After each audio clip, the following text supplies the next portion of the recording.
Pang. Dari lang. Buntis na po daw siya blooming. Uy. Dari sulod. Nako. Kaon man god. Ya sa nga kaon ka di hang.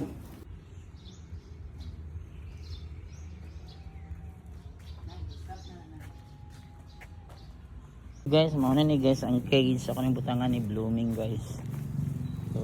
So today is June 2026 niya. Okay cage para dalaon na ako si blooming sa balay para malaigit pud siya. Buntis na pud baya siya. Pag magpanganak malaigit. Kaya naay nag-sponsor sa iya. Og cage. Blooming! Dali! Para sa blooming. Dali, tagani ka pagkandali. Come! Nagani ka pagkaon. Come, dali. Come, blooming, dali. Ano nga bakura man siya ng anak, ipatay daw yung mga anak sa mga lalaking iring. Ganun eh. Come, para malagit ka pagkahuman. Labuntis sa pagka blooming. Oh my god, dali yung pagkaon. Pagkaon na darang. Dali lang. Buntis na po daw siya blooming. Uy, dali sulod. Nako. Sulod darang. Darang. Sige, sulod. Sulod na, kaon. Simot niya guys. Dara oh. Hindi ko sa box. Sige, kaon. Sige, dara.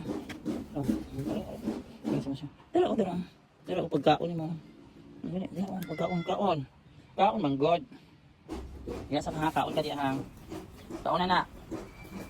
Guys, sulod ako guys. Malagay siya. So, diyan lang sa niya siya guys. Okay. Sakay natin karobsak nga nan hakay kuan. Pwede na kasing panganak. Papaligit ka. Diyan ka. Yan sana siya.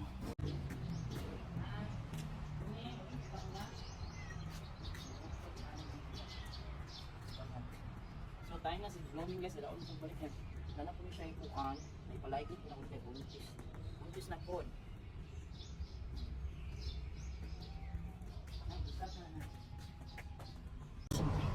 Blooming guys, blooming.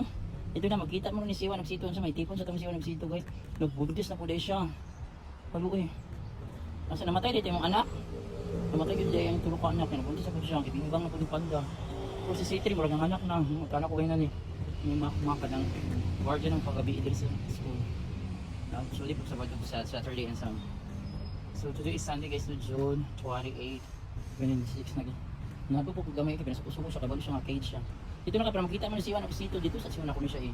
Ibutang kang Siwan og Sito or ilahinan lang ako siya diretso eh.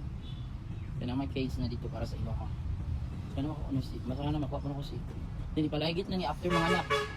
Pwede na mo daghan. Ibalik ti kag school blooming, ano mo maglaigit para di na maibog sa mga panda. Ha? Okay. Ay, hindi ka nag-blooming na kay kapilan ka ng anak. Kapilan mo yung anak ko, ika-30 ang sumunod sa blooming.